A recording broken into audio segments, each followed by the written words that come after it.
Captain Midnight.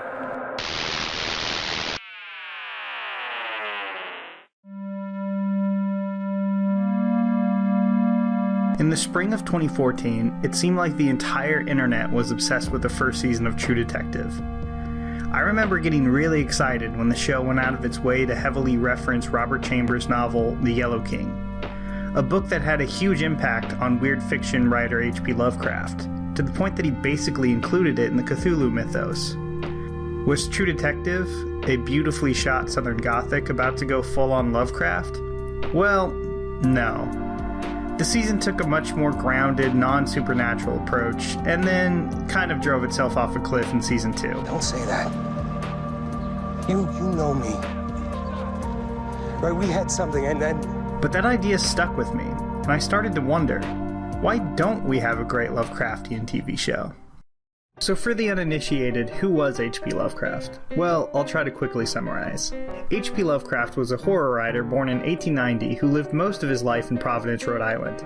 He was published in old pulp magazines like Weird Tales, where he changed the horror genre forever, taking it away from stories of ghosts and demons, and into his own mythology of ancient extraterrestrial gods and monsters.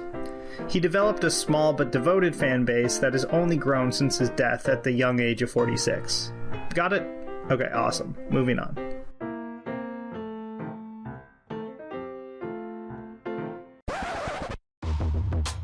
There's some great videos and articles that cover this question for film and video games, but television seems to have been ignored, which is odd, because some of the earliest, and in my opinion some of the best, Lovecraft adaptations happened on TV, like Cool Air and Pickman's Model, which were both made into episodes of Rod Serling's Night Gallery in the early 70s. H.P. Lovecraft, known to the aficionados of the occult, demonology, witchcraft, as a master storyteller, is responsible for our first selection in this museum of the frequently morbid.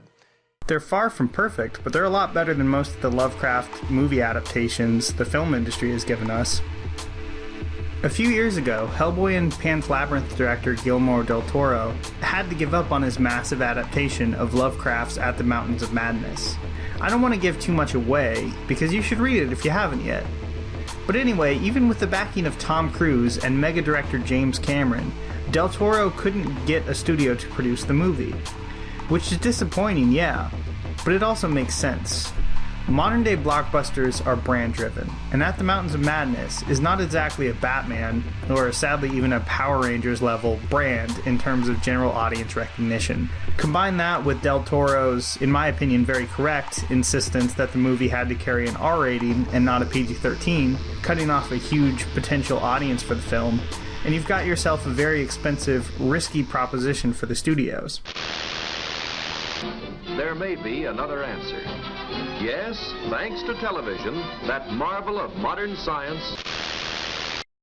TV, at least right now, is almost the complete opposite of this.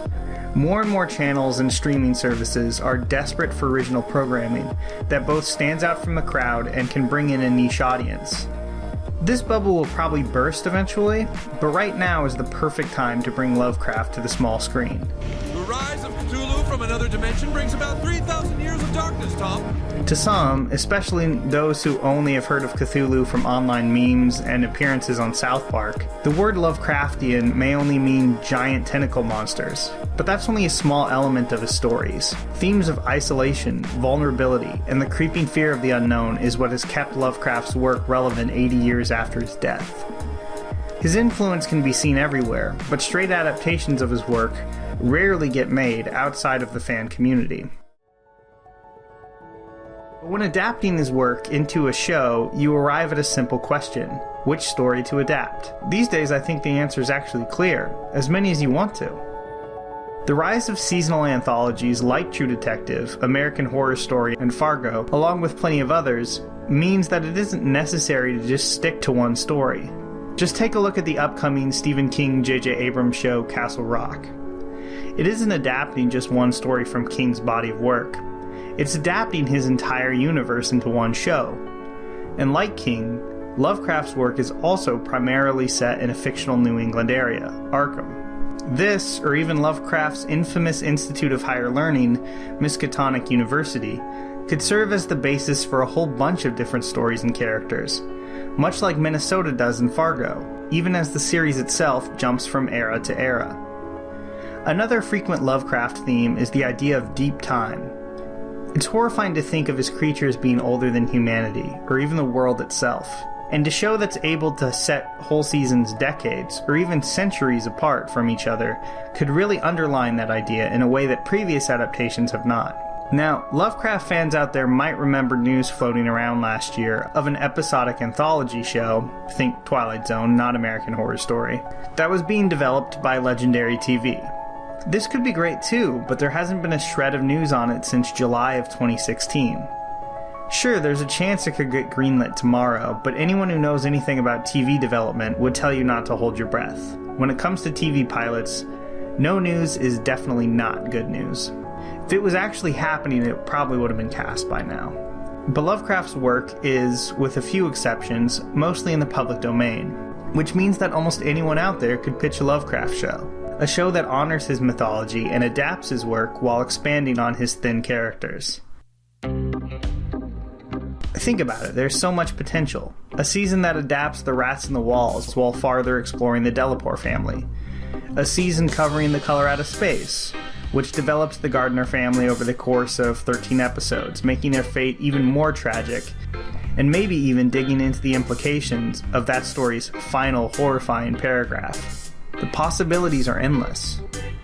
Sure, you may not be able to have the incredible special effects that Del Toro's movie would have provided, but are they really that important? In most Lovecraft stories, the supernatural creatures are barely seen. They mostly serve as small glimpses into a much darker and much more incomprehensible reality. But, yeah, I get it. People want to see the cool monsters. Thankfully, TV effects have come a long way. All you have to do is look at Game of Thrones, or even something more modestly budgeted, like the CW's DC shows, to see how you can pull off good-looking effects, even on the small screen.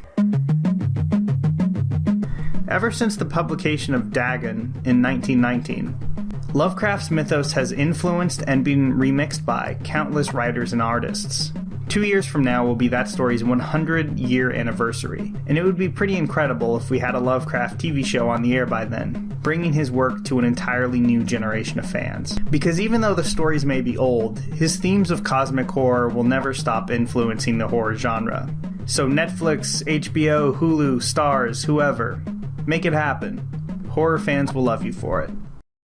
Hey guys, thanks so much for watching, and be sure to like and subscribe if you did like it. If not, you don't have to do either of those things. Join at once because there's a big adventure ahead. The thing to do now is to get started because we're going to have not only barrels of fun, but loads of free gifts and prizes.